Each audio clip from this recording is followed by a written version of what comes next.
চাইনিজদের কাছে কোনো কিছুই যে ফেলনা নয়, এই ভিডিওটি তার একটি প্রমাণ। দেখুন তারা খেজুর গাছের বাকল দিয়ে কিভাবে সুন্দর একটি জুতো তৈরি করে। প্রথমে খেজুর গাছের বাকলগুলা পায়ের সাথে লাগিয়ে একটি মাপ নিয়ে নেয়। এরপর সেই মাপ অনুযায়ী 4 কোণা করে কেটে কয়েকটি পরত দিয়ে একটি পুরু স্তর সাজিয়ে নেয়। এরপর সেটা সেলাই মেশিনের মাধ্যমে একটি শক্ত অবস্থায় নিয়ে যায়।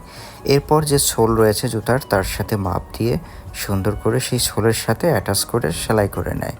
এরপর সাদা একটি কাপড় টাইপের, যেটা দেখতে আরও সুন্দর লাগবে, সেটা নিয়ে এসে সেটা আবার সোলের সাথে মাপ দিয়ে দারুণভাবে কেটে এরপর গুঁড়া এবং আঠার সাথে একসাথে মিলিয়ে এই সোলের সাথে একটা রাবার টাইপের তৈরি করে, যাতে করে জুতাটা পায়ে দিলে একটু নরম ফিল হয়। এরপর সেটাকে আবার এই সোলের সাথে অ্যাটাচ করে দেয়।